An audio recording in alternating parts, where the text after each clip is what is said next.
नमस्कार दोस्तों, स्वागत है आपका एक बार फिर से आपके अपने YouTube चैनल कंपटीशन प्रिपरेशन पे। आई होप आप सारे बहुत अच्छे होंगे और अच्छे से पढ़ाई भी कर रहे होंगे। ये वीडियो जो कि मैंने टेलीग्राम पे भी डाल दिया था कि कुछ खास होने वाले है, इसमें क्या खास होने वाला है उस पर बात कर लेते हैं। देखो, मैथमेटिक्स में स्कोर करना टफ टास्क नहीं है, गिवन कि एसएससी का सिलेबस आपको पता है और एक बार आपने सिलेबस कर लिया है।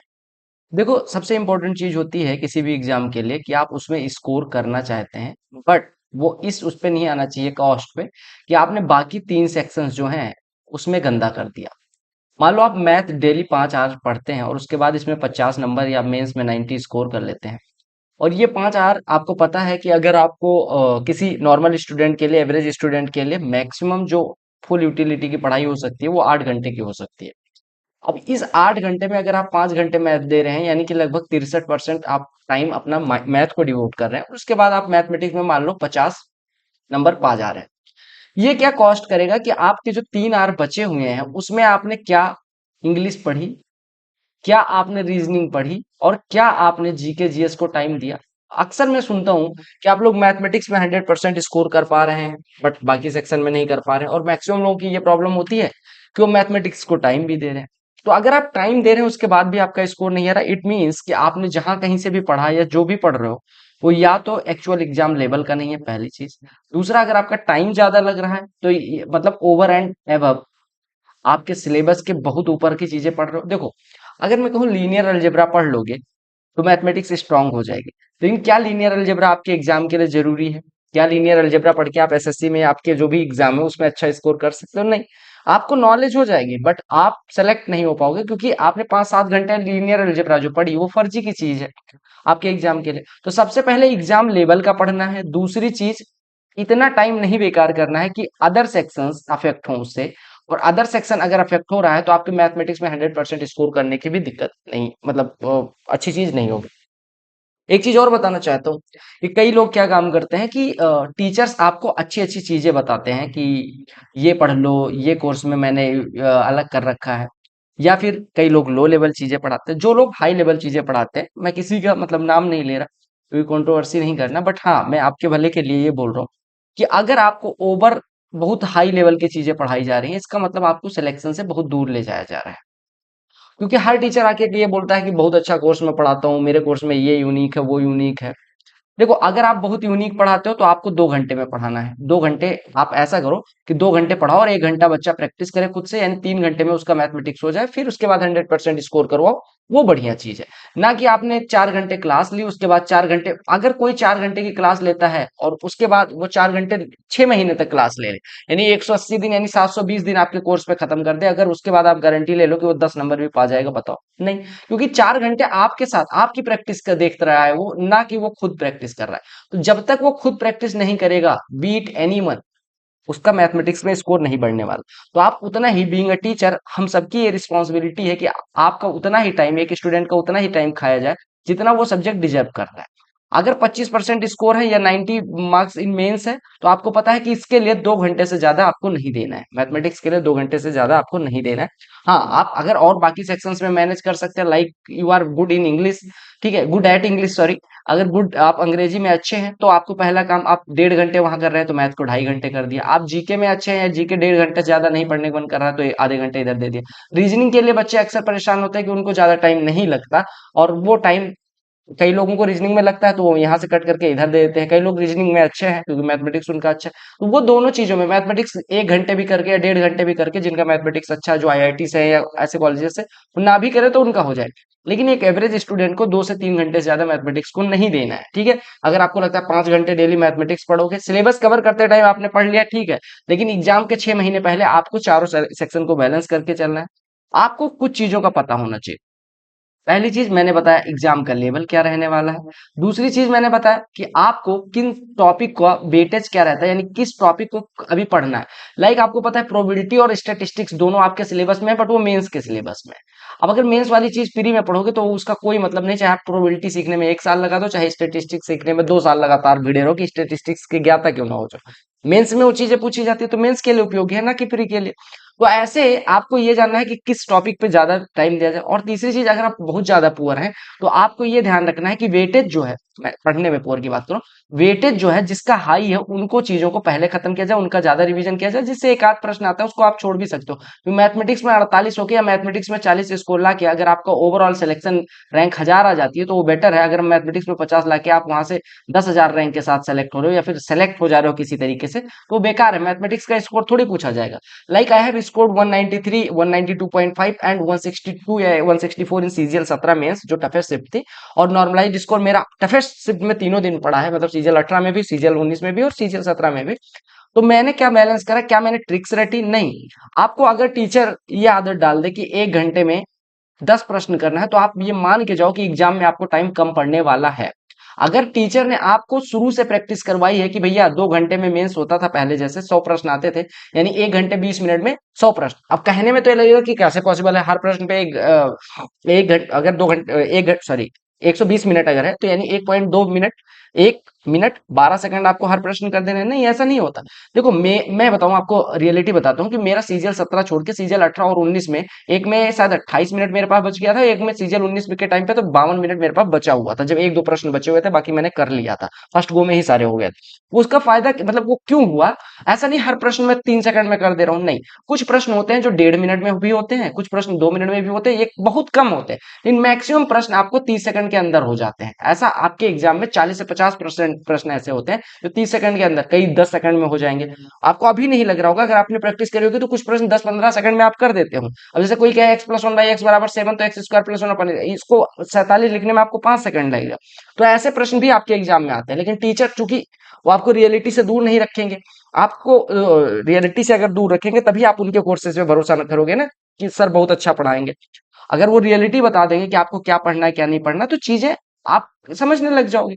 और रही बात समय की, तो कुछ समय बाद, एक आध साल जब आप बेकार कर लेते हो, अपना इन्वेस्ट कर लेते हो, तो आपको खुद ही पता लग जाता है कि क्या चीजें पढ़नी है क्या नहीं। तो इस वीडियो में हम कुछ बेसिक चीजों की बात करने वाले हैं। पहली चीज कि किस टॉपिक से कोई प्रश्न पूछा गया है। दूसरी चीज, उसका लेवल क्या है उस प्रश्न का। तीसरी चीज, इसमें टाइम कितना लगाना है, आप मॉक दें या एग्जाम में। और चौथी चीज, मैंने इस वजह से ये रैंडम पेपर उठाया है ताकि मेरे लिए भी पहली बार हो, तो मैं आपको कोई ऐसे जादुई ट्रिक, ऐसा नहीं कि 30 क्वेश्चन की स्लाइड बना के सोल्यूशन लेके और मैं आ जाऊं डिजिटल बोर्ड पे पढ़ाने तो उससे मैं अच्छा टीचर हो जाऊंगा, या मैं ये दिखा दूं कि मैं बहुत जल्दी क्वेश्चन कर लेता हूं तो उससे आपका स्कोर बढ़ जाएगा। मुझे आपको वो अप्रोच यानी कि एग्जाम अप्रोच सिखानी है जिसमें आप 25 प्रश्नों को 20 से 22 मिनट में, मैक्स टू मैक्स 20 से 22 मिनट में कर दें, और 20 मिनट में रीजनिंग, यानी आपके पास 20 मिनट बचा रहे जीके और इंग्लिश के लिए। और अगर आप प्रैक्टिस करेंगे तो ये 20 मिनट जो SSC CGL CHSL CPO pre में, मतलब सीजीएल सीएचएसएल का सिलेबस ऑलमोस्ट सेम है, सीपीओ तो 50 प्रश्न होते हैं, तो मतलब एक प्रश्न पे मैक्स टू मैक्स आप ऐसा मान लो कि 0.8 मिनट देने हैं, यानी 40 सेकंड से ज्यादा नहीं, एवरेज की बात कर रहा हूँ। और हो सकता है कि आप प्रैक्टिस अच्छे से कर लो तो ये 10 से 12 मिनट में भी कर लो। ठीक है, अब ये ना पूछना आप कितने टाइम में करते हो, मैं कितने टाइम में करता हूँ, क्योंकि मैंने कम से कम 20, 25, 40 हजार क्वेश्चन आपको पढ़ा दिए और अपने पढ़ते टाइम भी, तो अब मेरी स्पीड ज्यादा हो गई है, आपको पता हो। लेकिन मैं यही कोशिश करूंगा कि आपको एग्जाम में अप्रोच सिखा पाऊं, कम टाइम में क्वेश्चंस कैसे करने, किस टॉपिक को आपको ज्यादा ध्यान देना है, किस टॉपिक को देखते ही आपको ये होना चाहिए कि कितने सेकंड में करना है। इससे आपको ये रहेगा कि जब आप एग्जाम अप्रोच, मतलब एग्जाम में बैठोगे तो एग्जाम अप्रोच पता रहेगी आपको, किस क्वेश्चन के लिए कौन सी मेथड लगानी है ये पता रहेगी, किस क्वेश्चन में आपका टाइम तो ज्यादा नहीं वेस्ट हो रहा है ये भी पता रहेगा। तो ये वीडियो थोड़ी यूनिक है, इस वजह से मैंने टेलीग्राम पे भी डाला था। ये प्रश्न जो मैंने लिया है, आप देख पा रहे होंगे कि सीएचएसएल का पेपर है, सीएचएसएल 2023 में ये पेपर पूछा गया था।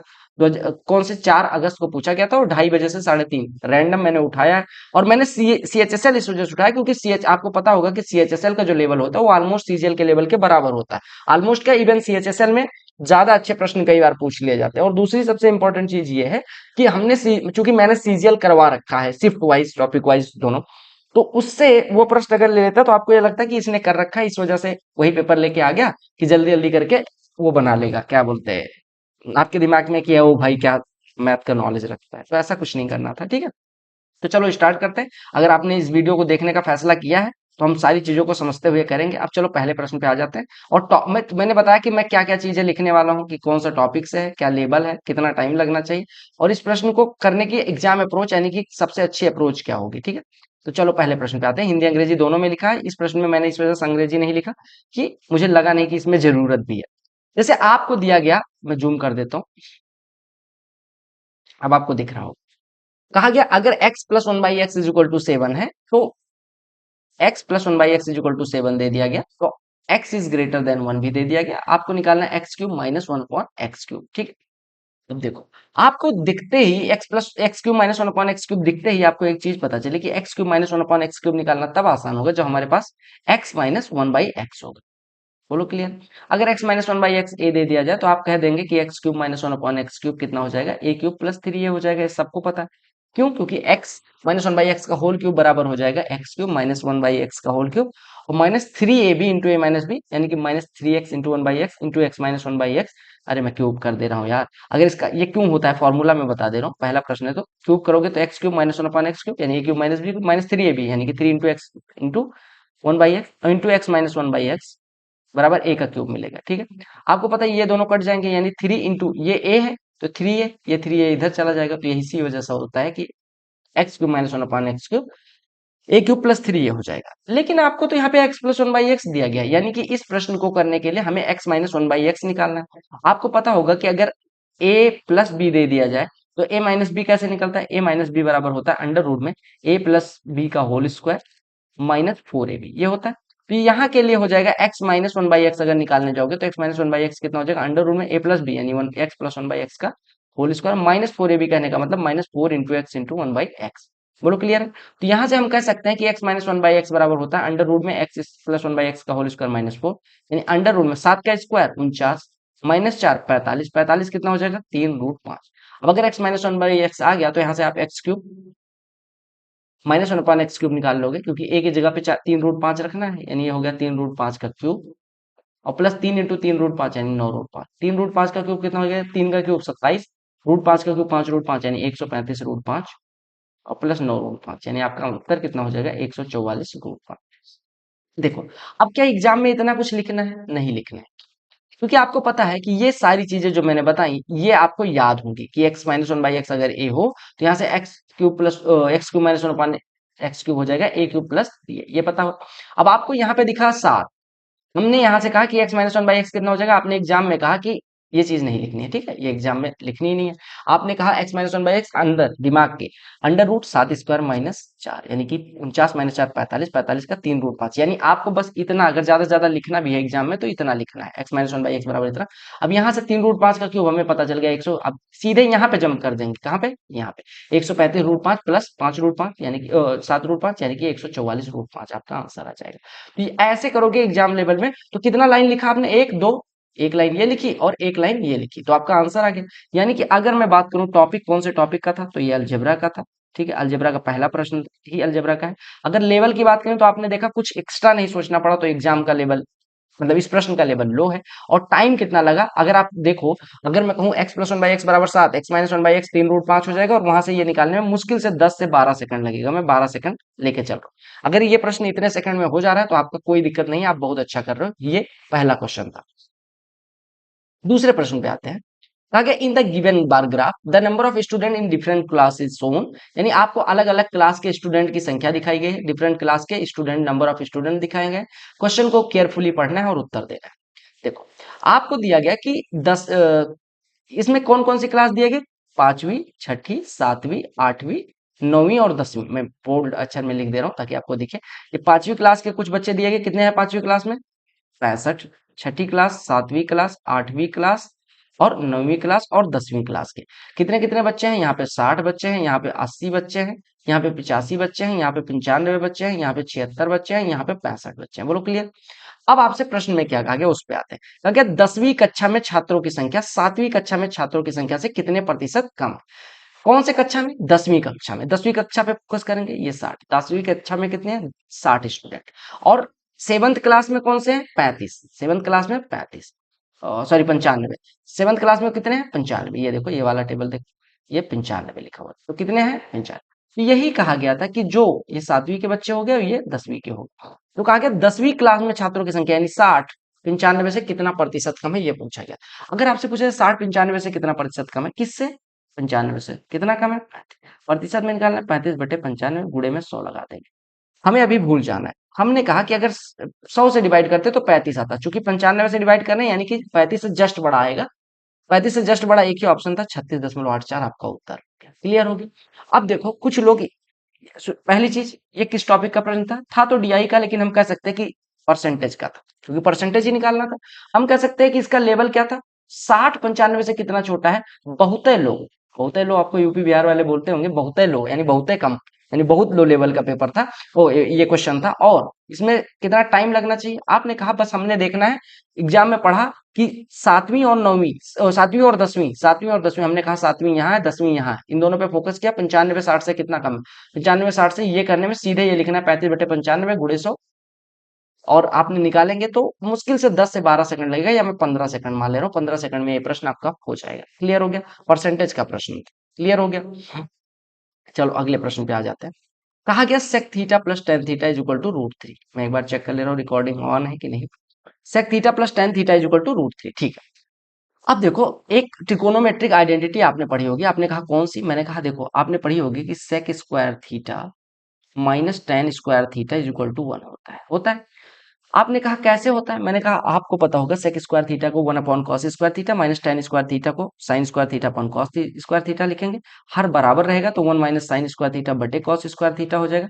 और 1 माइनस साइन स्क्वायर थीटा कितना होता है, कॉस स्क्वायर थीटा। क्यों होता है, क्योंकि sign square theta plus cos square theta 1 हो, तो ये कॉस स्क्वायर थीटा बटे कॉस स्क्वायर थीटा लिखेंगे, जिससे इसका वैल्यू 1 आ जाएगा। ठीक है, अब इतना तो आपको पता चल गया। आपको ये मैं क्यों बता रहा हूँ, sec square theta minus tan square theta 1, आप पता है सेक स्क्वायर थीटा को सेक थीटा का होल स्क्वायर लिख सकते हैं, टेन स्क्वायर थीटा को टेन थीटा का होल स्क्वायर, यानी ये लिखा a square minus b square, जो कि होता है a minus b into a plus b, यानी sec theta minus tan theta sec theta plus tan theta. ये मैं क्यों बता रहा हूँ अभी समझ आएगा।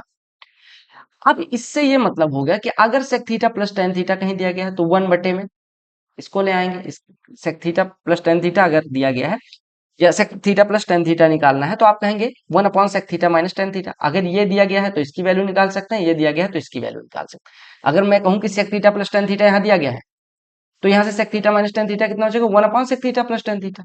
यानी कि आपको यहाँ से sec theta plus tan theta जैसे दिया गया, हमने कहा sec theta minus tan theta यहाँ से कितना हो जाएगा, 1/रूट। ये तो समझाने के लिए था पूरा पूरा। तो यहाँ से sec theta minus tan theta 1/√3 हो गया। अब आप कहेंगे कि इतना भी ना लिखो, आपको यहाँ से पता चल गया कि sec theta plus tan theta अगर ए हो, मैं थोड़ा सा और बारीकी में जाता हूँ, तो sec theta minus tan theta कितना हो जाएगा, 1/a। यानी अगर हम दोनों को जोड़ेंगे तो हमारा दोनों को जोड़ने के बाद कितना आ जाएगा, 2 सेक थीटा बराबर a प्लस 1/a। या हम यहाँ से कह सकते हैं सेक थीटा बराबर, हर बराबर करेंगे तो a स्क्वायर प्लस 1 और 2 नीचे चला जाएगा। ऐसे अगर मैं टेन थीटा की बात करूं तो टेन थीटा कितना हो जाएगा, ए स्क्वायर माइनस 1/2 घटा के आधा घंटे। यानी कि अगर आपको sec theta plus tan theta दिया गया ए, sec theta plus tan theta अगर दिया गया ए, तो आपने कहा यहाँ से सेक थीटा या टेन थीटा कुछ भी निकालेंगे, आप आराम से निकाल सकते हैं, इसको लिखना नहीं है एग्जाम में। आपने कहा यहाँ से मैं सीधे लिखूंगा कि सेक थीटा बराबर, अगर sec theta plus tan theta बराबर ए है तो सेक थीटा कितना होता है, a square plus 1/2a। A square √3 का स्क्वायर, 3 प्लस 1 4 बटे 2√3। अगर आप सॉल्व करोगे तो 2/√3 हो जाएगा। अब अगर सेक थीटा 2/√3 है, तो आपको पता है थीटा बराबर कितना हो जाएगा, 30 डिग्री। अब थीटा 30 हो गया तो sine theta plus cos theta की वैल्यू पूछी गई थी, sine theta sine 30 1/2, cos theta √3/2, हर बराबर कर लेंगे 1 प्लस √3/2 आपका उत्तर हो जाएगा। तो आपको एग्जाम में कितना लिखना है, आपको सीधे एग्जाम में कुछ चीजें नहीं लिखनी है, जैसे ये चीज नहीं लिखनी है, आपको क्या नहीं लिखना है, ये नहीं लिखना है, ये दिमाग में करना है कि ये फॉर्मूला लगेगा, और यहां से सीधे एक लाइन ये लिखेंगे और दूसरी लाइन में आपका आंसर आ जाएगा। तो टॉपिक कौन सा था, ट्रिको।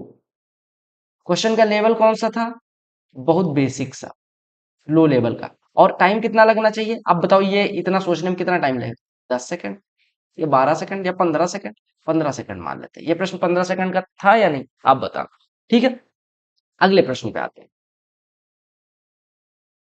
देखो अगले प्रश्न में क्या दिया गया, कहा गया एक निश्चित अवधि पर, एक निश्चित अवधि के लिए 986 रुपए पे साधारण ब्याज जो है वो 5% की साधारण ब्याज की दर से समान अवधि के लिए 1296 रुपए प्राप्त साधारण ब्याज से 62 रुपए कम है, प्रत्येक धनराशि कितने वर्षों के लिए निवेश की गई। देखो आपसे प्रश्न अंग्रेजी वाले इधर राइट साइड में जो लिखा है वो पढ़ेंगे। कहा गया कि 986 रुपए पे इन्वेस्ट किया गया, 986 रुपए 5% पे इन्वेस्ट किया गया, हमें नहीं पता कितने सालों का, हम उतना ही रुपया, हम कहते हैं 1296, मतलब उतना ही दर पे, जितना भी दर थी 5%, उतने पे ही 1296 रुपया भी इन्वेस्ट किया गया। कितने सालों के लिए हमें नहीं पता, बस जितने साल पहले इन्वेस्ट किया गया था उतने, यानी एक बार 986 इन्वेस्ट किया गया, एक बार 1296। तो जो पैसे कम या ज्यादा मिल रहे हैं ब्याज के रूप में, वो क्यों मिल रहे हैं? आपको पता है मूलधन बढ़ा है, यानी कि मूलधन कितना बढ़ा, 986 से 1296 हुआ, यानी हम कह रहे हैं मूलधन कितना बढ़ गया, 310 रुपए। और रेट तो 5%। तो अगर एक साल मूलधन जो ज्यादा है उससे कितना ज्यादा ब्याज मिलेगा, 310 रुपए पे 5% ही तो एक साल में ज्यादा मिलेगा। 310 का 1% हो गया 15, 3.1, तो 5% कितना हो गया, 15.5। यानी एक साल में हमें 15.5 रुपए ज्यादा मिल रहे हैं। हमें ज्यादा मिले कितने, 62। तो कितना गुना है इसका, 4 गुना। यानी कितने साल के लिए इन्वेस्ट की, अगर एक साल में 15.5 रुपए ज्यादा मिलते हैं, तो 62 रुपए प्राप्त करने के लिए कितने साल इन्वेस्ट करना पड़ेगा, 4 साल। बोलो इस प्रश्न में कुछ था, नहीं था। आपने कहा टॉपिक कौन सा है, मैंने कहा टॉपिक तो इसका एसआई है। लेवल क्या था, लो लेवल था। और अगर मैं बात करूं कि टाइम कितना लगना चाहिए, तो आपके दिमाग में सीधे आना चाहिए कि मूलधन की वजह से चेंज हुई है चीजें। मूलधन कितना बढ़ा, 310 रुपए। 310 रुपए का एक साल 5% मिला, यानी 15.5 रुपए मिला, 62 रुपए, यानी कि 4 गुना हो गया। तो मुश्किल से टाइम 10 से 15 सेकंड लगना चाहिए, मैं 15 सेकंड लेके चल रहा हूँ। ऐसे प्रश्नों को करने में 15 सेकंड से ज्यादा नहीं लगना चाहिए। अभी हमने कहा था कि y-1/y दिया गया हो, तो y³ - 1/y³ क्या हो जाता है, इसका क्यूब प्लस 3 टाइम्स ऑफ ये, यानी 9 का क्यूब 729, और प्लस 3 टाइम्स ऑफ ये 27, यानी 729 प्लस 27 756। ऐसे प्रश्न कौन से टॉपिक का है, अलजेब्रा। प्रश्न का लेवल क्या है, बहुत लो। बहुत लो मतलब बहुत ही ज्यादा लो। और इसको करने में टाइम कितना लगना चाहिए, 5 सेकंड या उससे कम। 9 का क्यूब याद है और 27 और जोड़ना है बस। बताओ अलजेब्रा का कितना प्रश्न हो गया, दूसरा प्रश्न हो गया। इतने ही प्रश्नों में अलजेब्रा के दूसरे, यानी अलजेब्रा का वेटेज ज्यादा है। अभी और करेंगे तब तक समझ आएगा। देखो, 12 बच्चों का एक समूह है, औसत भार 66 किलोग्राम। 12 बच्चों के एक समूह का औसत भार 66 किलोग्राम में, कहने का मतलब कि 12 बच्चे थे तो उनका औसत भार 66 किलोग्राम था, ठीक है। कहा कि यदि ए और बी के स्थान पर दो बच्चे एक्स और वाई ग्रुप में शामिल हो जाते हैं, तो नया औसत भार 65 किलोग्राम हो जाता है। दो जने आने की वजह से जो औसत है वो 66 से 65 हो जाता है। कहा गया ए का भार बी के भार के बराबर है और एक्स का भार वाई के भार के बराबर है। एक और बच्चे सी को समूह में शामिल किया जाता है, तो नया औसत भार 65 किलोग्राम ही रहता है। सी का भार बराबर एक्स का भार, तो ए के भार की ज्ञात। देखो, पहले प्रश्न पे नहीं आते, पहले एक चीज बताते हैं। पहले मैं यहाँ टॉपिक लिख दे रहा हूँ, टॉपिक बाद में लिखूंगा, पहले एक चीज दिखाता हूँ।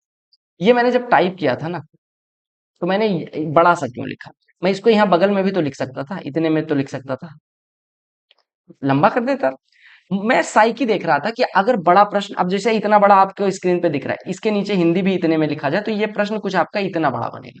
और जब इतना बड़ा प्रश्न आपका हो जाएगा, यानी आप देखेंगे इतना बड़ा प्रश्न और यहाँ पे टीचर आके पढ़ाएंगे, ठीक है, तो आप देखोगे, देखते ही टीचर कुछ आपसे बोल रहे हैं कि भैया ऐसे ऐसे है, आप कहोगे ऐसे, वो हाथ रख के बताएंगे इतना बड़ा इधर, इतना बड़ा इधर, और ऑप्शन इतना बड़ा, टीचर की हाइट कम पड़ जा रही है, प्रश्न बड़ा, तो आपके दिमाग में क्या होता है, इतना बड़ा प्रश्न मैं कैसे करूंगा, समझ रहे हो। तो ह्यूमन साइकी कहती है कि भैया प्रश्नों को, इसी वजह से एसएससी आपको ऐसे ज्यादा लंबे लंबे प्रश्न देती है, ज्यादा ऐसे नहीं ऐसे वाले प्रश्न देती है, ना कि ऐसे वाले प्रश्न, क्योंकि एरिया समान है, शब्द समान ही लिखे रहेंगे। लेकिन आपके मन में तो ये आ गया ना कि बहुत बड़ा प्रश्न है, नहीं ऐसा नहीं होता। प्रश्न, अब जैसे मान लो कि दो, एक एग्जांपल लेता हूँ, मान लो मैं कहूँ आर किसी कार्य को 5 दिन में, एस किसी कार्य को 5 दिन में, दोनों मिलके कितने दिन में।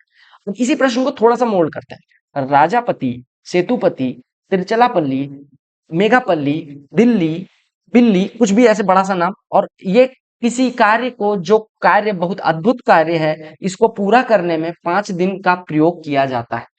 दूसरा, ज्योति, पोती, मोती, जो भी है, सोती, वो हर टाइम रहती है, सोती, वो गांव जाती, फिर वहां भी खाती, खा के सोती, वो उस कार्य को 5 दिन। अब देखो, दो भाग प्रश्न में 5 उधर भी दिया गया, 5 उधर भी दिया गया, दोनों का ढाई ही उत्तर आएगा। लेकिन जब लिख दिया गया बड़ा सा, तो इसका मतलब ये नहीं हो गया कि कॉन्सेप्ट बड़ा हो गया, बस आपकी ह्यूमन साइकी कहती है कि जैसे बड़ा प्रश्न लिखा, हमारे हाथ पांव सब फूलने फूलने लग जाते हैं। तो इस वजह से मैंने बड़ा लिखा था कि प्रश्न को पढ़ो तो एटलीस्ट। कुछ लोग तो यही घबरा जाते हैं कि प्रश्न बड़ा दिखा, हिल गए। नहीं, हिलना नहीं। देखो, अब प्रश्न को मैं फिर से प्रश्न पे आता हूँ, फोकस करता हूँ। देखो, कहा गया कि 12 बच्चे थे जिनका औसत 66 किलोग्राम था, दो बच्चे नए आए और उससे औसत 65 हो गया। देखो, मैं लिख दे रहा हूँ कुछ कुछ चीजें। 12 बच्चे थे तो औसत 66 था, दो बच्चे गए, दो बच्चे आए, यानी बच्चे अभी भी 12 हैं, 65। ये क्यों हो गया, न्यू बच्चे आ गए, ठीक है। अब कहा गया, एक बात बताओ, औसत में कितने की कमी हुई, एक की। एक की कमी कितने लोगों पे, 12, 12 लोगों पे एक एक की कमी, यानी जो दो बच्चे जा रहे हैं, कौन कौन गया, ए और बी। और जो आ रहे हैं एक्स और वाई, ये जो एक्स और वाई हैं वो ए और बी से प्रत्येक मिलके यानी सॉरी दोनों मिलके कितना किलोग्राम कम लेके आ रहे हैं। अगर 12 लोगों का एवरेज एक से कम करना है यानी 12 किलोग्राम कम लेके आ रहे हैं, यानी हमें पता है कि ए प्लस बी के वेट का 12 किलोग्राम कम एक्स और वाई का वेट मिला के है। क्लियर हो गया। अब क्या कहा गया कि अब एवरेज 65 हो गया।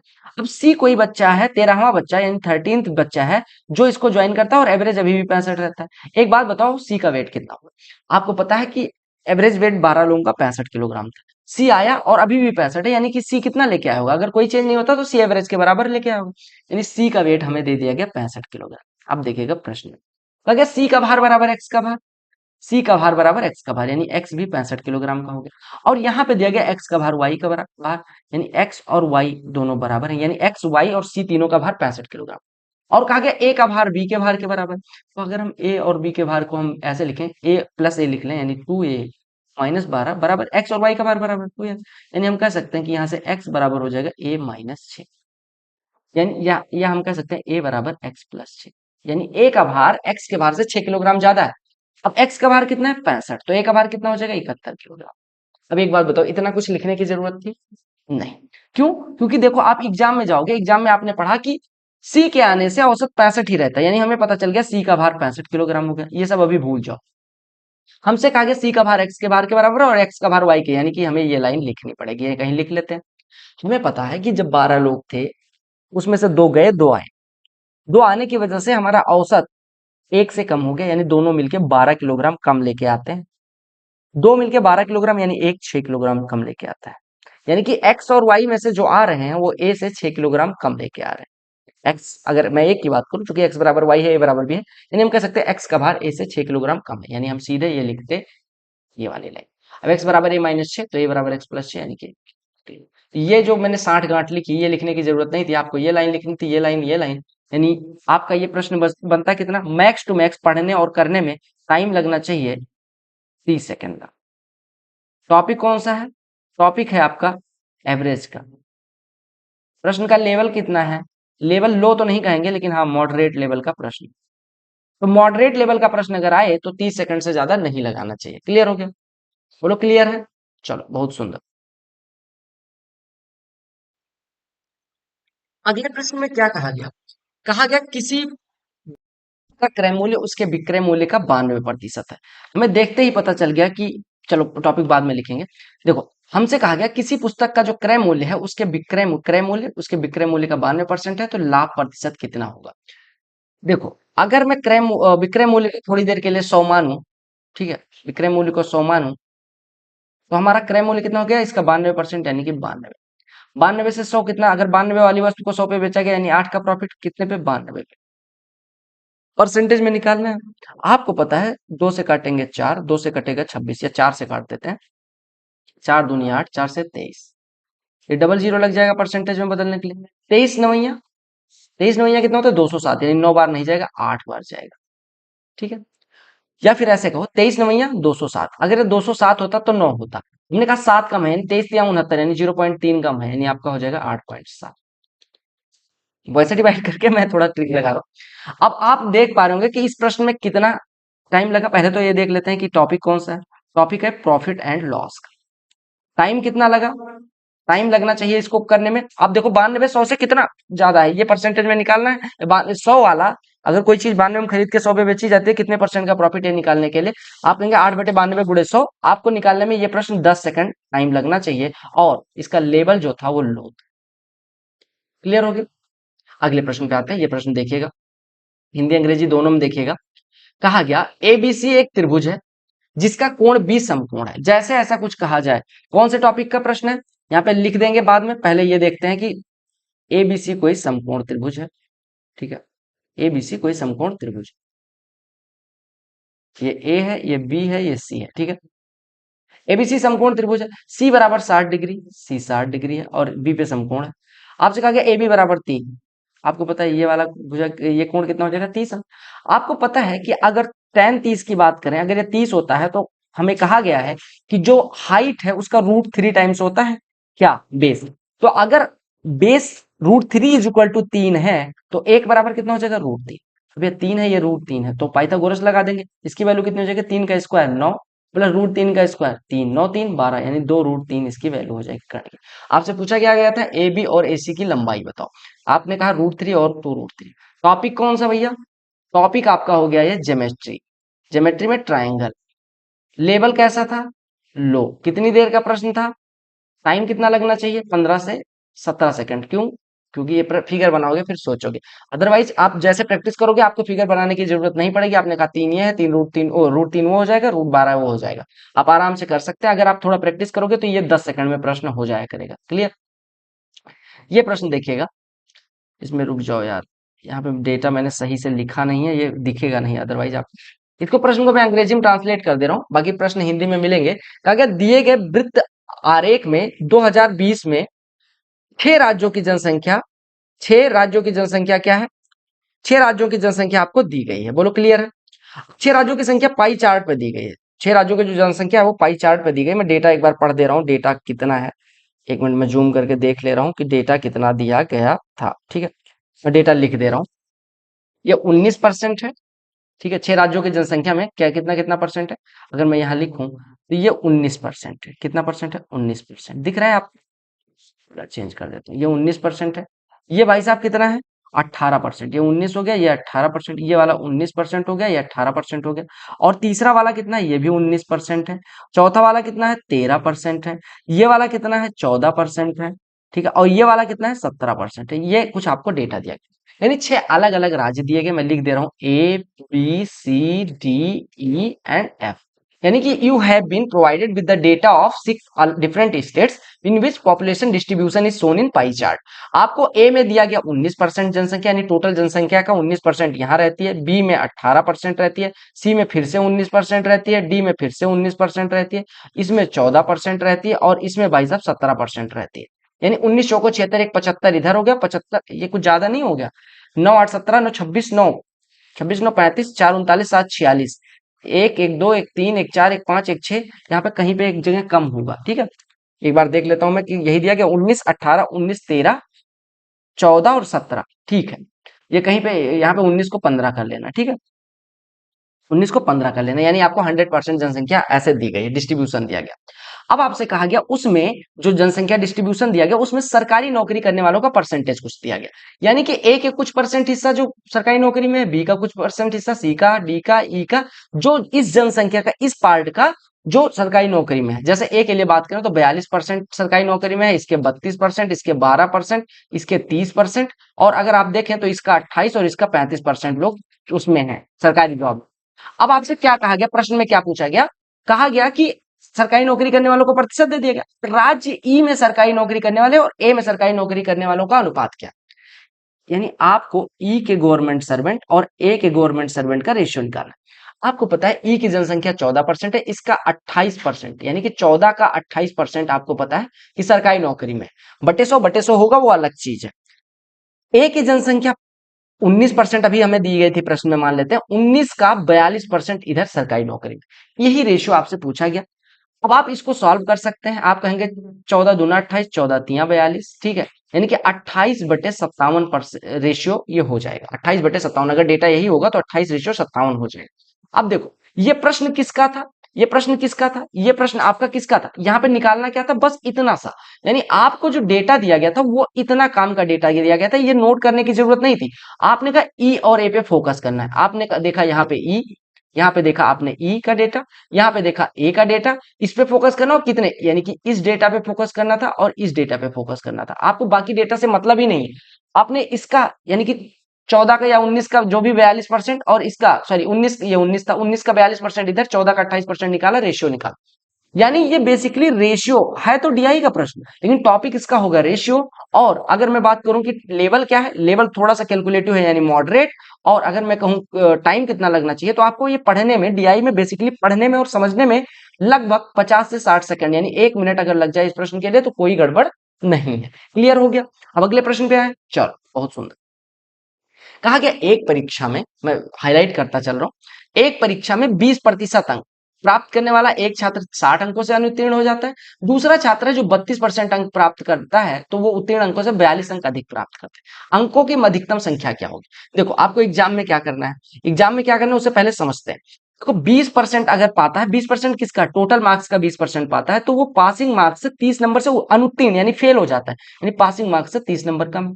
लेकिन अगर वही 32% पा जाता तो पासिंग मार्क्स से 42 नंबर ज्यादा होते, यानी ये दोनों चीजें दी गई। अगर हम दोनों को घटाएंगे तो यहाँ से हमारा 12% आ जाएगा 72, यानी 1% बराबर 6, यानी आप कहेंगे 100% बराबर 600। एक बात बताओ, हम ये लिखने की जरूरत थी कुछ चीजें, इसमें से कुछ चीजें लिखने की जरूरत नहीं थी। जैसे हमने कहा कि पासिंग मार्क्स से 30 मार्क्स कम है जब 20 प्राप्त करते हैं, और 32% अंक प्राप्त करते हैं तो 42 ज्यादा हो जाता है, यानी परसेंटेज का डिफरेंस 12%, नंबर का डिफरेंस 72, यानी 12% बराबर 72, यानी 1% 6, 100% बराबर 600, यानी ये दो लाइन लिखनी थी। यानी ये प्रश्न बेसिकली एक लाइन का था। टॉपिक अगर मैं बात करूं तो परसेंटेज का था, ठीक है। और लेवल की बात करूं तो आपने देखा लो लेवल का था। और अगर टाइम की बात करें तो आपने कहा 10 सेकंड से 15 सेकंड के बीच में ये प्रश्न हो जाएगा पढ़ने के बाद। बोलो क्लियर है कि नहीं? पढ़ते हुए अगर आप करने जाओगे तो 10 से 15 सेकंड में आप ये प्रश्न कर लोगे। क्लियर है, कोई दिक्कत तो नहीं? चलो अगले प्रश्न पे देख लेते हैं। चाय पीना पड़ रहा है। देखो कहा गया एक दुकानदार सामान्यतः 9 सेंटीमीटर की त्रिज्या का एक बड़ा बेसन का लड्डू बनाता है। लड्डू आया तो आपको पता है 3D, 3D यानी मेंसुरेशन, मेंसुरेशन का प्रश्न है, हमारे दिमाग में आ गया। 9 सेंटीमीटर त्रिज्या दी गई, बड़ा बेसन का लड्डू बनाता है, ठीक है। कहा कि बेसन के इस लड्डू से उसने 3 सेंटीमीटर के छोटे लड्डू बनाने हैं। कितने लड्डू बनाए जा सकते हैं? पाई की वैल्यू आपको दी गई। देखो हमने कहा ये मेंसुरेशन का प्रश्न है, कोई बात नहीं। हमने कहा एक चीज को पिघला के या एक चीज को मोल्ड करके दूसरी चीज बनाई जाती है, तो वहां पे क्या कांस्टेंट होता है? वॉल्यूम। यानी बड़े वाले लड्डू के लिए वॉल्यूम हो गया 4/3 पाई कैपिटल आर क्यूब, छोटे वाले के लिए हो गया 4/3 पाई स्मॉल आर क्यूब। आपको पता है ऐसा एक लड्डू का अगर आयतन इतना है तो एन लड्डुओं का आयतन इतना हो जाएगा। मान लो एन लड्डू बनाए जाते हैं, तो यहां से अगर हम कैलकुलेट करने जाएं तो एन बराबर कितना हो जाएगा? 4/3 पाई से 4/3 पाई कैंसिल हो जाएगी, यानी ये हो जाएगा कैपिटल आर क्यूब बटे स्मॉल आर क्यूब, यानी कैपिटल आर बटे स्मॉल आर का होल क्यूब। अब क्या एग्जाम में ये चीजें लिखनी है? नहीं लिखनी है, क्योंकि ये हमें पता है, ये चीजें हमें लिखनी नहीं है। हमें सीधे ये पता होना चाहिए कि जो नई आकृति बनी है, अगर सेम आकृति बन रही है, वो एक गोले को पिघला के दूसरा गोला बनाया जा रहा है, तो वहां पे नंबर ऑफ नंबर्स निकालना है, यानी कितने गोले बने, नंबर ऑफ लड्डूज निकालना है। तो आप कहेंगे आर का क्यूब बटे स्मॉल आर, कैपिटल आर 9, छोटा आर 3, तो आर बटे आर यानी 9/3, यानी कि 3, 3 का क्यूब 17।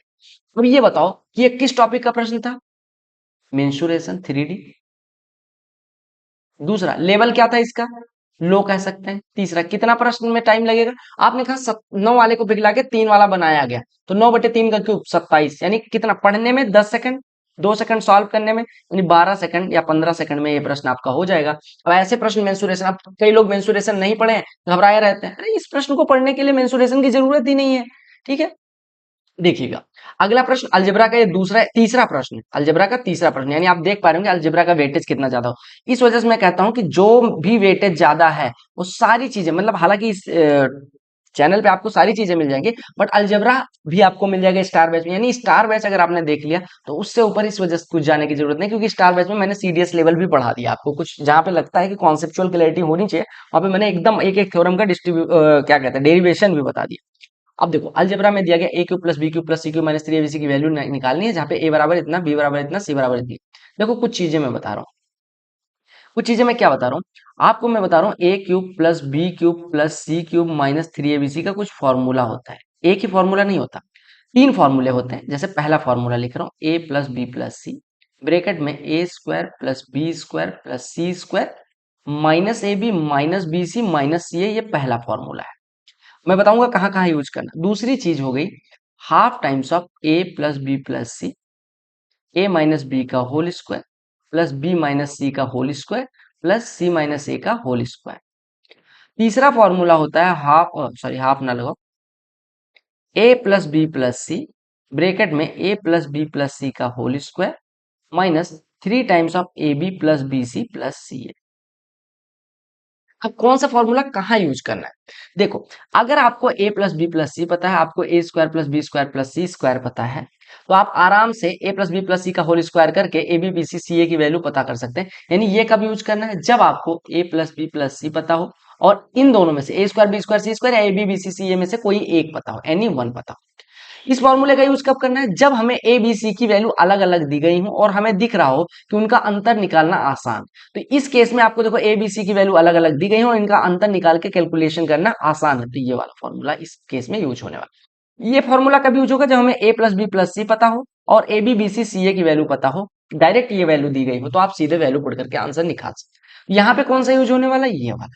अब देखो, आपने कहा यहाँ पे half times of a plus b plus c, 335, 215, 180 कैसे जोड़ेंगे, 3 2 5 1 6, 80 और 35 कितना हो गया, 115 और 15 और 30, यानी 130 और जोड़ देंगे, 600 में 130 जोड़ोगे तो ये 730 हो जाएगा, यानी half times of 730 into a minus b का होल स्क्वायर, 335 माइनस 215 का होल स्क्वायर यानी 120 का होल स्क्वायर, तो 144 के बाद डबल जीरो, प्लस 215 माइनस 180 यानी 35 का स्क्वायर जो कि होता है 1225, प्लस सी माइनस है यानी 180 माइनस 335 यानी 155 का स्क्वायर। अब 155 का स्क्वायर मैं सीधे अगर 240 25 लिख दूं तो आप कंफ्यूज हो जाओगे। देखो क्यों, क्योंकि 155 का स्क्वायर करना है, पांच जिस संख्या के लास्ट में होता है उसका स्क्वायर कैसे निकालते हैं, इजी आपको ट्रिक पता होगी, 5 का स्क्वायर लिख देंगे 25, और ये जो संख्या बची 15 या 500 मान लो बची होती, 15 और गुणे में इससे एक बढ़ा के 16, 15 गुणे 15 225, 15 और जोड़ देंगे 240, यानी 240 25 आपका स्क्वायर आ जाएगा। तो हमने लिख दिया, मैंने जोड़ना है, इसमें 2 से डिवाइड कर देंगे यानी 365 हो जाएगा। अगर जोड़ोगे तो ये देखो 25 25 मिलके 50 हो रहा है, यहाँ पे 2 है, यहाँ पे 4, ये 6 हो गया। अब देखो 4 1 5 और 4 9 और ये 2 1 3 यानी 39 650 में 365 से मल्टीप्लाई करना। देखो मैं यूनिट डिजिट पे जा रहा हूँ, पहले जीरो लिख लिया, 5 बचे 25, देखो जीरो लिखने के बाद 5 बचे 25, यूनिट डिजिट 5 होनी चाहिए, जीरो छोड़ के, जीरो छोड़ के यूनिट डिजिट 5 एक ही ऑप्शन में थी, कर दिया। अब एग्जाम में आपको क्या क्या चीजें नहीं लिखनी है, ये लिखना है नहीं, आपने सीधे वैल्यू पुट करनी है, यानी इस लाइन पे आएंगे, इस लाइन पे आएंगे और ये आपका आंसर आ जाएगा। यूनिट डिजिट यहाँ भी 5 सेकंड 10 सेकंड बचा सकते हो गुणा ना करके, आप यूनिट डिजिट देखो सबका जीरो है लेकिन उसके बाद वाले अंक 5, हमें 5 चाहिए था, हमारा मिल गया।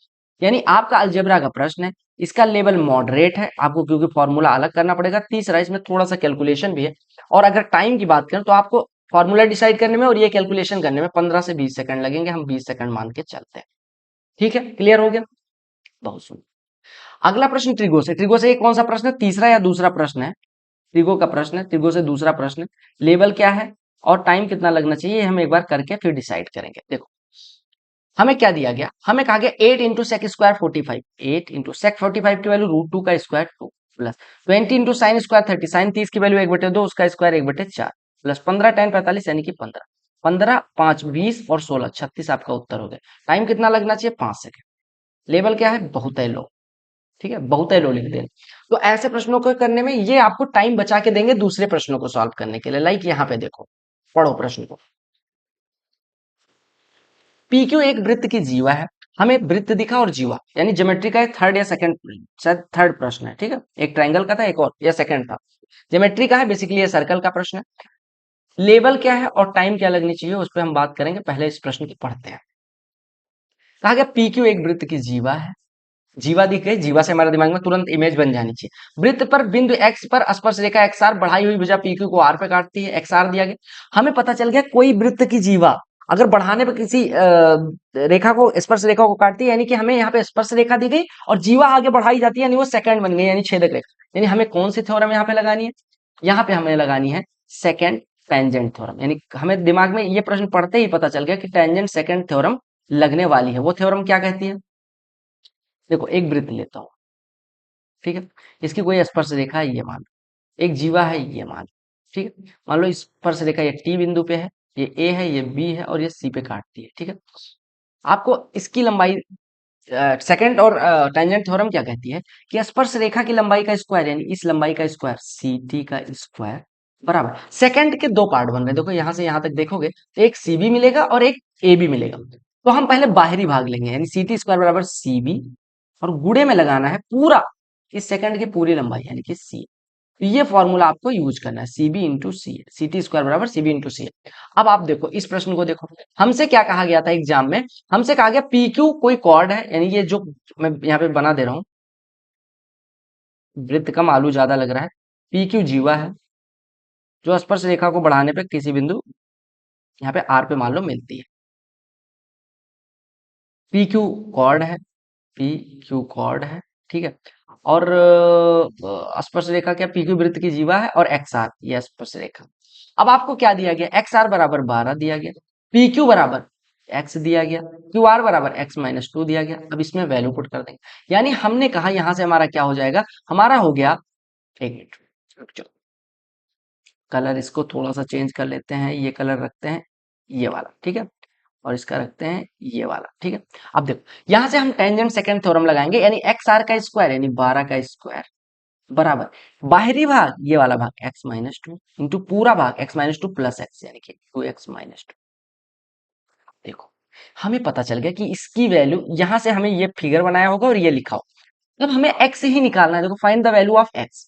x निकालने के लिए हमें जो ऑप्शन दी गए हैं सारी x की वैल्यूज दी गई हैं। x की वैल्यूज अगर दी गई हैं, हम अगर 14 पुट करेंगे तो आप देख रहे हैं 14 माइनस 2 12, 12 गुणे 28 माइनस 2 यानी कि 26, 12 गुणे 26 बहुत ज्यादा हो जाएगा क्योंकि 12 के स्क्वायर से तो बहुत ज्यादा। 7 रखेंगे तो ये 5 होगा और ये 12 होगा, 5 गुणे 12 हो नहीं सकता। छोटा आंसर, छोटा आंसर। लेकिन अगर हम 10 रखते हैं तो यहाँ पे देखो 10 में से 2 जाएगा 8 और 10 दो ना 20 में से 2 जाएगा 18, 18 अट्ठे 144 बराबर हो गया, यानी एक्स की वैल्यू कितनी हो गई, क्लियर हो गया। तो ये लेवल क्या था, लेवल थोड़ा सा मॉडरेट था, क्यों, क्योंकि इसमें फॉर्मूला सोचना था। टाइम कितना लगा, हमें एक फिगर ड्रा किया और ये फिर एक लाइन लिखा। इसमें ऑप्शन एलिमिनेशन के साथ में अगर हम करेंगे तो 15 से 20 सेकंड, हम 20 सेकंड मान के चलते, 20 सेकंड लगेगा, मैक्स टू मैक्स 30 सेकंड लग सकता है, उससे ज्यादा नहीं लगेगा। क्लियर हो गया। चलो देखो, कहा गया एक व्यक्ति अपने घर से सुपरमार्केट तक सुपरा में जाता है। सुपरा तो इस टाइम बड़ी चर्चित कार है। एक व्यक्ति अपने घर से सुपरमार्केट तक 10 की स्पीड से जाता है, 5 की स्पीड से वापस आता है। इस प्रकार उसे 1 घंटा 30 मिनट लगता है। घर से सुपरमार्केट की दूरी बता। देखो आपको एक चीज पता चली, किसका प्रश्न है, टाइम स्पीड एंड डिस्टेंस का। अब देखो आपको पता है कि अगर कोई ए स्पीड से जाए और बी स्पीड से सेम दूरी वापस आए तो एवरेज स्पीड होती है 2ab बटे ए धन बी, एवरेज स्पीड हो जाती है। अगर टी टाइम लगा हो तो इसमें टी से गुणा कर देंगे तो हमारा आ जाएगा टोटल डिस्टेंस। टोटल डिस्टेंस आ जाएगी जितनी ट्रेवल हो। अब अगर मैं देखो इसमें पुट कर देता हूँ, हमने कहा वो 10 से गया 5 से आया, यानी उसकी स्पीड कितनी हो जाएगी, 2 गुणे 10 गुणे 5 बटे में 10 धन 5, और टाइम कितना लगा, 1 घंटे 30 मिनट यानी 3/2 घंटे। ये टोटल डिस्टेंस हो जाएगी। 2 गुणे 10 धन 5, 5 से काटो 5 तिया 15, 3 से कट जाएगा ये, 2 से कट जाएगा 2, यानी कि टोटल डिस्टेंस ट्रेवल्ड कितना आ गया, 10। टोटल डिस्टेंस ट्रेवल्ड का मतलब ये यहाँ से गया और आया, तो जितनी दूरी गया उतनी दूरी आया घर से सुपरमार्केट सुपर, यानी कि दूरी अगर टोटल डिस्टेंस ट्रेवल्ड 10 आया तो उसके घर से सुपरमार्केट की दूरी कितनी हो जाएगी, 10 का आधा 5। ये ध्यान देना, 10 आते ही आंसर में मार्क कर देना, उससे एक साइड की दूरी पूछेगी। अगर आप इस मेथड से नहीं करना चाहते तो क्या करो, देखो अगर वो 10 से जाता है 5 से आता है तो आपको पता है 10 से गया और 5 से आया, यानी कि जाने में अगर टी टाइम लगा होगा तो आने में टी टाइम, क्योंकि चाल आधी हुई है। तो हमने कहा टोटल टाइम 3t, 3t बराबर 3/2 यानी टी बराबर हाफ, यानी 10 के स्पीड से आधे घंटे में वो पहुंच जाता है। 10 से की स्पीड से अगर आधे घंटे में कोई पहुंच जाएगा तो दूरी कितनी होगी, 5। अब बताओ इस प्रश्न को जो मेथड मन करे फॉलो करना। टाइम स्पीड एंड डिस्टेंस का प्रश्न है, लेवल क्या है, लो। प्रश्न को करने में कितना टाइम लगा, ये लाइन आपको लिखनी है, ये वाली छोड़ो, इस मेथड पे आएंगे। इस मेथड से एग्जाम में करोगे कितना टाइम लगेगा, बेसिक कॉन्सेप्ट है, कुछ भी ट्रिक नहीं है। तो ये क्या हो जाएगा, कितना सेकंड लगेगा, 10 सेकंड। आपका आंसर आ जाएगा, कोई गलती होने की गुंजाइश भी नहीं रहेगी। ठीक है, इस प्रश्न को देखो, कहा गया निम्नलिखित तालिका में 4 मशीनें ABCD द्वारा असेंबल की गई कुल कारों की संख्या और गुणवत्ता नियंत्रण विभाग द्वारा खारिज की गई कारों की संख्या और मंजूर की गई कारों का प्रतिशत दिखाया गया।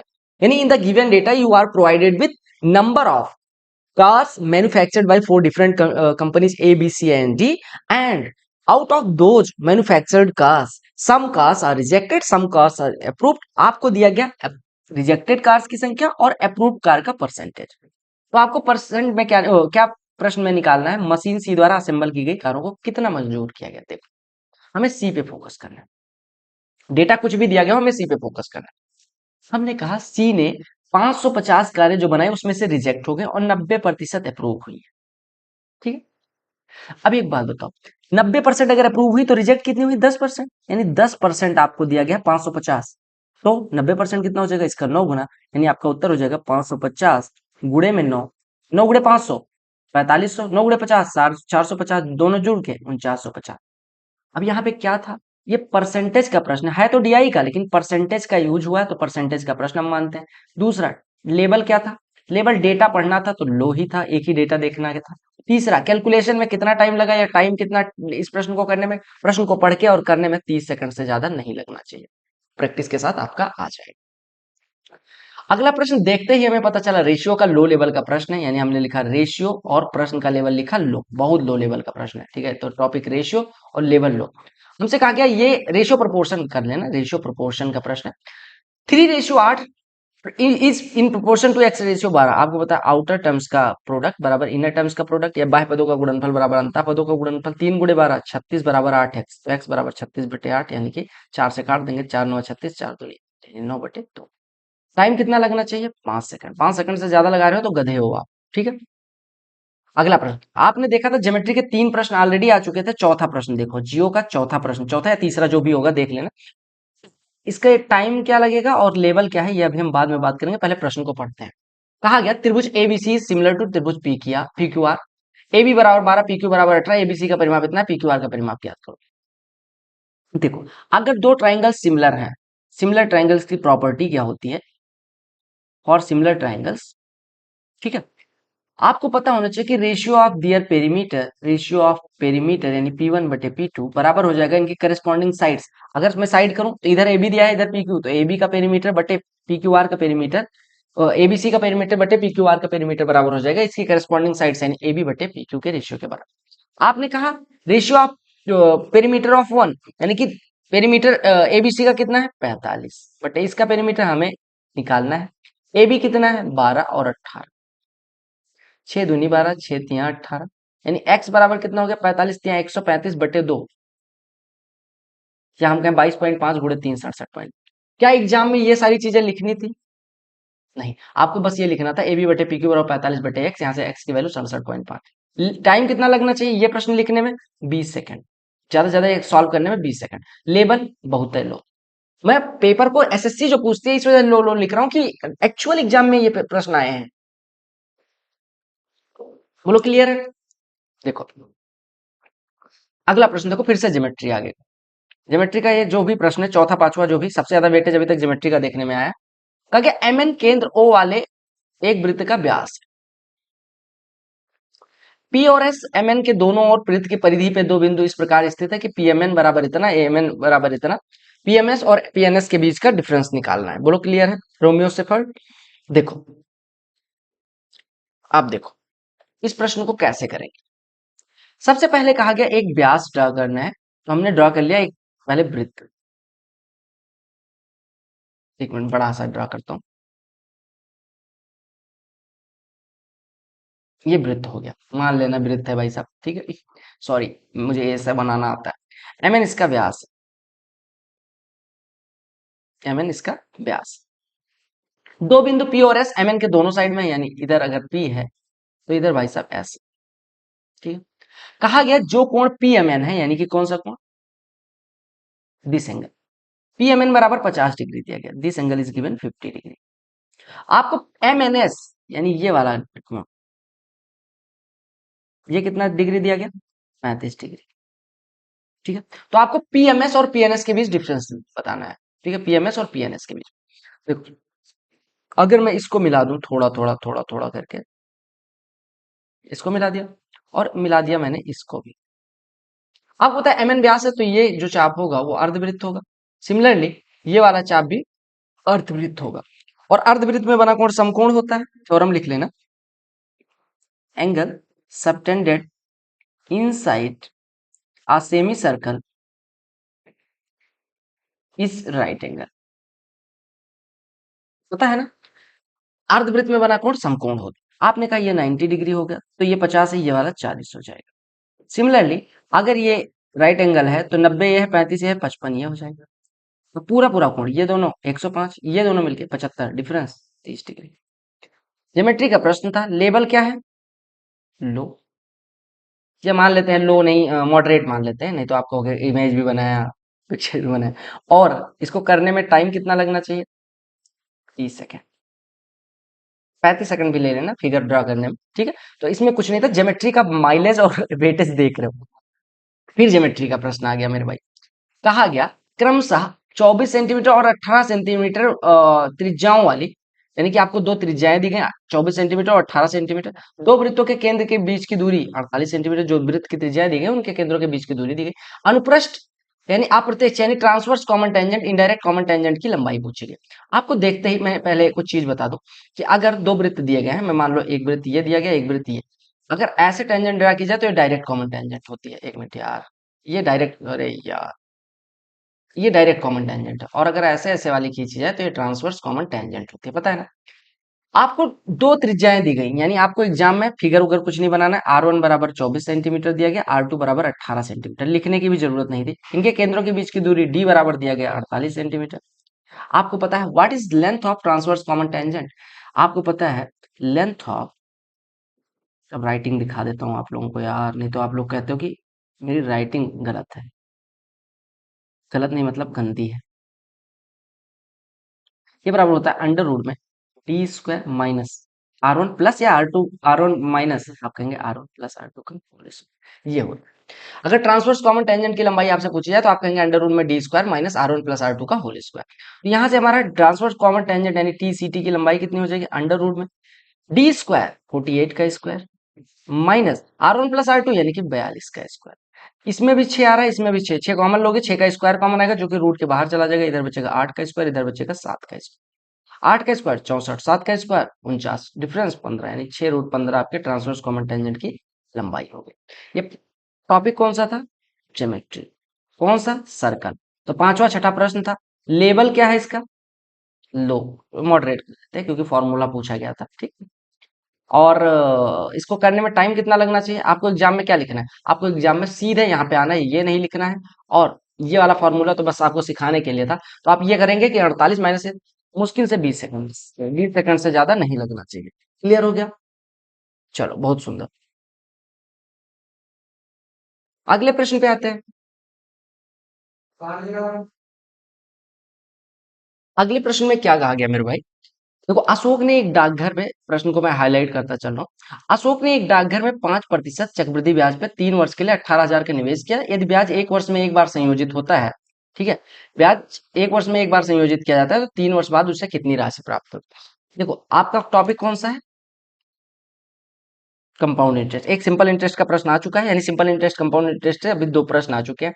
लेवल क्या है, लेवल तो मुझे एवरेज सा लग रहा है, यानी लो सा लग रहा है। और टाइम कितना लगेगा वो हम देख लेते हैं, ठीक है। आपको अमाउंट निकालने को अगर कहा जाए कंपाउंड इंटरेस्ट के केस में, तो अमाउंट आपको पता है, अमाउंट बराबर क्या होता है, अमाउंट बराबर होता है principal into 1 plus rate by 100 के पावर n। अब यहाँ पे ये फॉर्मूला लिखने की जरूरत नहीं होती। आपने कहा रेट बाई 100 की वैल्यू हमेशा जानो। अगर 5% है तो आप कहेंगे 5% का मतलब होता है कि अगर कोई चीज 20 रहे तो एक बढ़ जाए, यानी 21 हो जाएगी, यानी 1 + r/100 की वैल्यू 21/20 आपको दी गई है। आपको एग्जाम में ये चीज पता होनी चाहिए, यहां पे फोकस करना है कि 5% अगर कोई चीज बढ़ती है तो 20 से बढ़ के 21 हो जाती है, यानी कि 21/20, और 3 साल की बात की गई है। तो आपको एग्जाम में सीधे लिखना है 21/20 का क्यूब, और गुणे में अमाउंट कितना है, 18,000। यानी आपको सॉल्व एग्जाम में क्या करना है, 18,000 गुणे 21 का क्यूब 9261/8,000। ये कटा, ये कटा, ये कटा, ये कटा, ये कटा, ये कटा, आपको सॉल्व करना है। तो ये हो गया 2×9 = 18, और ये 2×4 = 8 हो गया। यानी आपने क्या सॉल्व करना है, ये हो गया 2.25 और गुणे 9261। अब गलती यहाँ पे लोग करते हैं, क्या गलती कर रहे हैं मेरे भाई, देखो समझिएगा प्रश्न को। 2.25 से गुणा करने के लिए आप कुछ भी परेशान हो जाओ ना, आपको क्या काम करना है, पहले 2 गुना इसका करना है। 2 गुना करोगे तो 92 दूना, ऐसे दो, 2×6 = 12, 2×2 = 4, 1 5, और 2×9 = 18। आपको पता है 0.25 गुना मतलब एक चौथाई, एक चौथाई यानी कि कितना हो जाएगा, 2315.25। सीधे दिख रहा है, जोड़ोगे तो ये आपका आ जाएगा 8, ये 2 0, ये 37, और 0.25। आपको यहाँ पे दिमाग लगाना था कि यहाँ पे गुणा, इतना बड़ा गुणा करने 225 का या 5 से, ये टाइम लगेगा। आप सीधे लिखते 18,522, 2315 जोड़ के 20,800, ऐसे कर सकते थे। बताओ एग्जाम में आपको कितना टाइम लगा। आपने कहा कि क्या क्या चीजें नहीं लिखनी थी, ये नहीं लिखना, ये नहीं लिखना, ये सब चीजें तो नहीं लिखनी, आपको सीधे यहाँ से इतना कैलकुलेट करना था। इतना कैलकुलेट करने में मेरे हिसाब से टाइम 15 से 17 सेकंड के अंदर हो जाना चाहिए। क्लियर हो गया। कंपाउंड इंटरेस्ट से कितने प्रश्न आए अभी तक, 2, ठीक है। अगला प्रश्न आपका, किसी संख्या को 7 से भाग देने पे, जैसे ये दिखा, मैंने तुरंत चिल्ला चिल्ला के बोला कि ये नंबर सिस्टम का टॉपिक कौन सा है, टॉपिक नंबर सिस्टम का है। लेबल क्या है उससे हमें कोई मतलब नहीं। कहा गया किसी संख्या को 7 से विभाजित करने पे शेषफल 1 बचता है, क्यूब को 7 से डिवाइड करेंगे तो शेषफल क्या बचेगा। कुछ लोग ये कहेंगे आपने इस वजह से ये पेपर ले रखा है कि इजी है। देखो भैया, अगर आप बेसिक से कोई भी पेपर करने जाओगे एकदम दिमाग लगा के करोगे ना तो इजी ही लगेगा, बस आपको एक चीज अपना अप्रोच चेंज करना है, थोड़ा सा काम होके करना है। तो किसी संख्या को 7 से भाग देने पे एक शेषफल बचता है। मैं पहले दो मेथड बताता हूँ, ट्रिक बाद में, पहले बेसिक बेसिक बेसिक दोनों है, बेसिक का ट्रिक है। देखो अगर किसी संख्या को 7 से डिवाइड करते हो एक शेषफल बचता है, इसका मतलब वो जो भी नंबर होगी वो कुछ इस फॉर्म की होगी, 7 into n+1, क्योंकि भाज्य बराबर भाजक गुणे भागफल धन शेषफल होता है, यानी डिविडेंड बराबर divisor into quotient plus wide, यहाँ पे n नेचुरल नंबर। आपको पता है कि अगर इसको डिवाइड करने पे एक शेषफल बचता है, इसके क्यूब को डिवाइड करने कहा गया, यानी इसका क्यूब को किससे डिवाइड करना है, 7 से।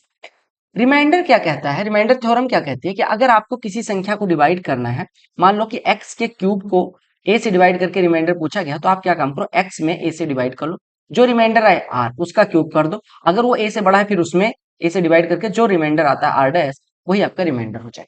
मतलब x क्यूब को a से डिवाइड करना तो पहले x को a से डिवाइड करो, मान लो रिमाइंडर r आया तो उसका क्यूब कर दो, क्योंकि यहाँ पे क्यूब था।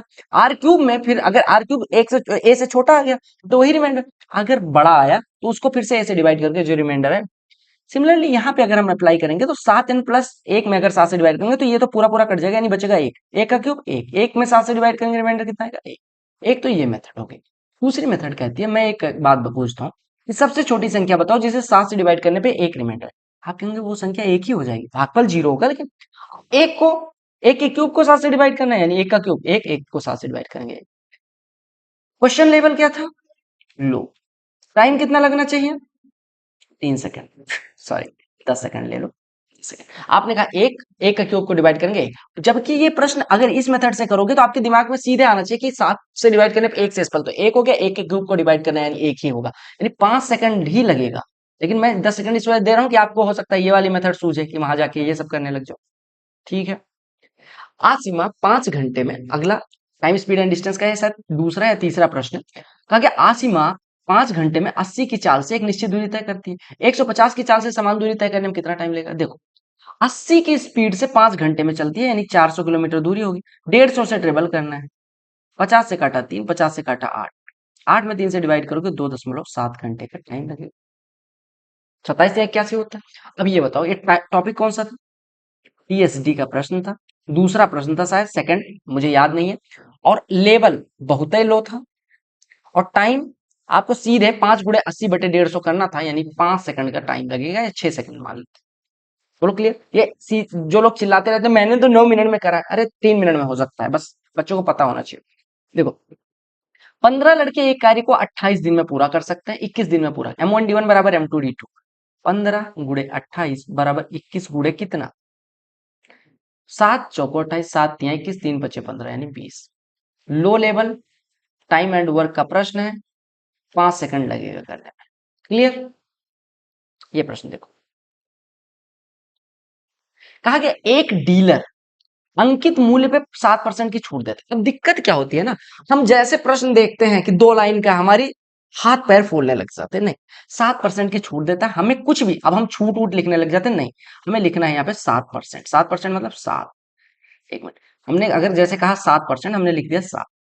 फिर वो हर 25 वस्तुओं की खरीद पे एक वस्तु मुफ्त में देता है। मैं आपको बता दूं कि अगर मान लो कि आपने n वस्तुएं खरीदी, ठीक है, ये n परचेज करी, ठीक है, n परचेज करने के लिए पैसे दिए, और इस पे x वस्तुएं फ्री मिल रही हैं, तो आपका जो डिस्काउंट परसेंटेज होता है वो होता है कि फ्री वस्तुएं बटे टोटल आर्टिकल कितना मिला और गुणे में 100, यानी फ्री कितनी मिली x बटे टोटल कितनी मिली n+x और इंटू 100, ये आपका आंसर हो जाएगा। यानी कि आपने कहा 25 वस्तुओं की खरीद पे एक वस्तु मुफ्त में देता है, इसका मतलब क्या हो गया कि उसने और कितना डिस्काउंट दिया, एक फ्री बटे टोटल 25 खरीदे और एक फ्री वाली 26 और 100, दो से काटेंगे 50, ये 13, लगभग 4% आ जाएगा, 4% से थोड़ा कम लेकिन हम 4% मानते हैं। अब देखो एक जगह डिस्काउंट 7% का, एक जगह 4% का, रिजल्टेंट डिस्काउंट कितना हो जाएगा, 7 + 4 -7 × 4/100, यानी कि 0.28, क्योंकि ये 4 नहीं है, 4 से थोड़ा कम है तो 0.28 ही घटाते हैं, यानी 7 4 11 में से दो 0.28 घटाएंगे, यानी 10.72 हो जाएगा, 10.72% का डिस्काउंट। अब एक बात बताओ, 10.72% का डिस्काउंट देने के बाद वो 25% का लाभ कमाते हैं, यानी सीपी पे जब वो 10.72% का डिस्काउंट, मार्केट प्राइस पे जब वो 10.72% का डिस्काउंट देता है, यानी मार्केट प्राइस पे कितने का डिस्काउंट, 10.72, 10.72 को हम 11% ले लेते हैं लगभग, या 10% जितना आपको हो, आप कहते हैं 11% ले लेते हैं, तो मार्केट प्राइस का 11% कितना हो जाएगा, 89, 89% का, यानी मार्केट प्राइस को 89/100 पे बेचने पे सीपी पे कितने का प्रॉफिट होता है, 25% का, यानी कि सीपी इसके 4/5 के बराबर। ठीक है, तो आपको बताना है कि जो क्रय मूल्य से कितना प्रतिशत अधिक एमपी लिखा गया। आपने कहा यहाँ 4 से कटाए 125, ठीक है, 5 से कटा, एक मिनट एक मिनट एक मिनट एक मिनट एक मिनट एक मिनट एक मिनट, 5/4 नहीं, एक मिनट, सीपी का 125, ठीक है, 4 से 25 हो गए, 5 से कटेगा, ये लगभग 18 हो जाएगा। ठीक है, यानी कि मार्केट प्राइस गुड़े 18 बराबर सीपी गुड़े 25, तो मार्केट प्राइस अगर 25 है तो सीपी 18 है, यानी 18 से 25 कितना ज्यादा है, 7। अगर 7 में 18 से डिवाइड करेंगे कितना परसेंट आएगा, 0.38, 18 चौको 72 होता है, यानी 40 से बहुत थोड़ा कम, यानी 39.78%। या फिर आपको ऐसे भी नहीं करना था, तो आपने कहा मार्केट प्राइस पे हमने कितने परसेंट का डिस्काउंट दिया, लगभग 11% का, यानी मार्केट प्राइस का 89% बराबर है सीपी के 125% के, यानी मार्केट प्राइस 125, सीपी 90 से कितना ज्यादा, 35, 35 90 का कितना परसेंट है, 40% से कम, यानी 39.78%। ये भी करने की जरूरत नहीं। एक तो ये मेथड, ठीक है। अब दूसरी मेथड क्या कहती है, दूसरी मेथड पे आते हैं। दूसरी मेथड हमें बताती है कि भैया देखो, उसने अंकित प्राइस पे 7% का डिस्काउंट दिया, 7% का डिस्काउंट, यानी मार्केट प्राइस थी कुछ, उस पर 7% का डिस्काउंट दिया, यानी कि 93/100 का बेचा। उसके बाद क्या हुआ कि 25 वस्तुओं की खरीद पे एक वस्तु फ्री में, यानी 25 वस्तुओं के कॉस्ट प्राइस पे, 25 वस्तुओं के कॉस्ट प्राइस पे, यानी उसका सेलिंग प्राइस कितना है, मार्केट प्राइस पे 93, मार्केट प्राइस पे अगर 7% छूट, यानी मार्केट प्राइस के 93 बेचने पे उसे 25% का फायदा होता है। लेकिन उससे पहले आपने कहा 25 लोगों को अगर सेल कर रहे हैं, मतलब एक वस्तु का सेलिंग प्राइस 25 है, तो इतने में वो 26, यानी एक वस्तु का वास्तविक जो सेलिंग प्राइस है वो इतना है। और इतने में बेचने पे, यानी 25/26 एसपी में बेचने पे उसे 25% का लाभ, यानी हम कह सकते हैं कि ये जो है मार्केट प्राइस के 93/100 में बेचने पे ये 25 एसपी/26 है, 25 सेलिंग प्राइस बटे 26, ये इसका सेलिंग बराबर है सीपी का कितना परसेंट, 125/100। तो इससे भी कर सकते हैं इस प्रश्न को। क्लियर हो गया मैं क्या कह रहा हूँ, समझ रहे हो।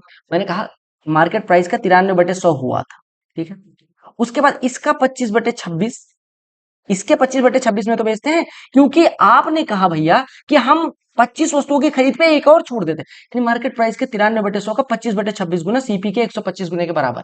यहां से सॉल्व करना था इस प्रश्न को, ये बहुत मतलब पेचीदा हो जाएगा, इस वजह से ये मेथड मैं नहीं बताना चाहता था, बट फिर भी देख लो कि मार्केट प्राइस का 93/100 का 25/26 बराबर है सीपी के 125/100 के। ये एकदम बेसिक है, 100 कट गया, 25 से कटेगा 5 हो जाएगा, ठीक है, 5 × 26 130, यानी मार्केट प्राइस गुड़े 93 बराबर 130 गुड़े सीपी, यानी मार्केट प्राइस हो गया 130, सीपी हो गया 93, 93 से कितना ज्यादा है 37, 37 93 का कितना परसेंट होगा, 93 का 4 गुना 37.2, यानी 40%, 37.2 होगा, यानी 40% से थोड़ा कम, यानी 39% के करीब आंसर। तो इस प्रश्न को अगर आप ये देख रहे हैं ये सारी चीजें, तो ये नहीं देखना है आपको, यहां से ये लिखना था, ठीक है। और इस मेथड में आपको बस इतना लिखना था, मार्केट प्राइस का 93/100 का 25/26 सीपी के इतने के बराबर है, ये आपका आ जाता, यहां से आप 39% मार्क कर सकते। तो ये मेथड तो आपकी 20 सेकंड की है, और ये वाली मेथड जो मैंने बताई परसेंटेज से अगर आप करेंगे तो ये भी 15 से 20 सेकंड है। अब आपकी मर्जी, आप जिस मेथड से करना चाहे। आपको क्या क्या चीजें लिखनी थी, आप अगर मैं बात करूं तो ये चीजें नहीं लिखनी थी, ठीक है, ये चीजें कुछ भी नहीं लिखनी थी। आपने कहा यहाँ से ये चीजें नहीं लिखनी थी, ये चीजें नहीं लिखनी थी, आपने कहा 7 4 10.72, यहां से इतनी चीजें लिखनी थी, और ये चीजें नहीं लिखनी थी। आपको इतना लिखना था, 3 लाइन में हो जाता। अगर इधर बात करें तो इधर भी आप देखो, एक स्टेप देखो, एक स्टेप यहां लिखा, एक स्टेप यहां लिखा, एक स्टेप आपका आंसर आ गया, ये 3 स्टेप। यानी आपने देखा कि प्रॉफिट एंड लॉस से 3 प्रश्न आ गए, 2 प्रश्न शायद आए, इसका लेवल मॉडरेट था, और इसको करने में 30 सेकंड से ज्यादा नहीं लगना चाहिए। अब आप देखना, कैलकुलेट करना कि कुल टाइम अगर आप देख पाएंगे तो आपको किसी प्रश्न को करने में, किसी प्रश्न को करने में हमने 30 सेकंड से ज्यादा नहीं दिया, तो ओवरऑल अगर आप देखेंगे तो ओवरऑल हमने कितना टाइम लगाया, हर प्रश्न को एवरेज में मानता हूं 30 सेकंड से ज्यादा नहीं दिया, 20 सेकंड हमने एवरेज मान लिया, 20 सेकंड में 25 प्रश्न, यानी कि कितना 500 सेकंड, 500 सेकंड 60 से डिवाइड करोगे 60 अट्ठे, यानी 10 मिनट के अंदर आप, मैक्स टू मैक्स 10 मिनट के अंदर आपने पूरा पेपर कर लिया। आप एक चीज देखें, 10 मिनट में 25 प्रश्न कर लिया। अब कुछ लोग चिल्लाते हैं कि कैसे पॉसिबल है, बेसिक से आपको समझ में आ गया। अप्रोच क्या होनी चाहिए वो भी आपको समझ में आ गया। और जितना वेटेज अगर बात करें तो सबसे ज्यादा वेटेज आपने देखा ज्योमेट्री का है, उसके बाद ट्रिगो का है, अलजेब्रा का है, ये सब वेटेज वाले हैं। प्रॉफिट एंड लॉस का है, टाइम स्पीड एंड डिस्टेंस का है, और टाइम एंड वर्क का है। और कुछ बचा एवरेज और परसेंटेज, परसेंटेज का भी वेटेज है। तो ये सारे टॉपिक हैं जिन पे आपको ज्यादा फोकस करना, और ये सारी चीजें स्टार बैच प्लेलिस्ट में आपको मिल जाएंगी। ठीक है, स्टार बैच की 2 प्लेलिस्ट है, एक एडवांस मैथ्स की, एक एरिथमेटिक की, दोनों की लिंक डिस्क्रिप्शन में। दोनों में दोनों चीजें, मतलब इसमें एरिथमेटिक एडवांस, इसमें एरिथमेटिक, दोनों मिल जाए। और उतने पे इन चीजों को करने में आपको 2 से 3 घंटे ज्यादा लग ही नहीं सकता मेरे भाई। अगर आप रेगुलर अभी आज शुरू करोगे तो भी 2-3 घंटे में आपने पूरा कर लेना है उससे। और स्टार बैच करने से आपका एक चीज और, 5 साल का, पिछले 5 साल के अच्छे CGL, CHSL, CPO, MTS, CDS में पूछे गए अच्छे प्रश्न कवर्ड हैं। ठीक है, साथ ही साथ आपको कॉन्फिडेंस मिलेगा हर कॉन्सेप्ट के साथ। मान लो एक्स कोई कॉन्सेप्ट है, उस पर पढ़ा है, तो उस पर जो क्वेश्चन आया सेम कॉन्सेप्ट पे, उसी कॉन्सेप्ट का केवल यूज कर वो बताया। हर थ्योरम का आपको डेरिवेशन मिल जाएगा। डेरिवेशन से आपका क्या होता है, कॉन्सेप्चुअल क्लैरिटी बढ़ती है। उससे आप शॉर्ट ट्रिक जाने बगैर आप सीधे अपनी शॉर्टकट बना लेते हो, जो जैसे मैं करता हूँ। बिना किसी जादू को यूज किए हमने सारे क्वेश्चन कर लिए, बहुत आसानी से कर लिए। और सीएचएसएल का जो पेपर देने जा रहे हैं, सीजीएल का ऑलमोस्ट सेम लेवल का ही रहता है। मैं किसी दिन सीजीएल का भी पेपर उठा के, ऐसा रैंडम पेपर उठा के करवा दूंगा। रैंडम पेपर करवाने से ये फायदा होता है, मेरे लिए भी नया प्रश्न रहता है, आपके लिए भी नया प्रश्न। तो आई होप आपको ये वीडियो का ओवरऑल जो एनालिसिस था वो समझ में आया होगा। प्रश्न समझ आए वो तो गारंटी होती ही है, साथ ही साथ आपको अप्रोच क्या लगानी है, क्या मेंटेलिटी होनी चाहिए क्वेश्चन को सॉल्व करने की, वो सारी चीजें समझ में आ गई होंगी। अगर समझ में आ गई है तो वीडियो को लाइक, शेयर, सब्सक्राइब और स्टार बैच जरूर चेक करें। हमारी लेटेस्ट क्वेश्चन की सीरीज भी चल रही है, वो भी चेक करें और सब्सक्राइब भी कर लें। कमेंट सेक्शन में बताएं वीडियो कैसी लगी। बाकी टेलीग्राम चैनल ज्वाइन कर लेना, लिंक डिस्क्रिप्शन में है। Bye bye, love you.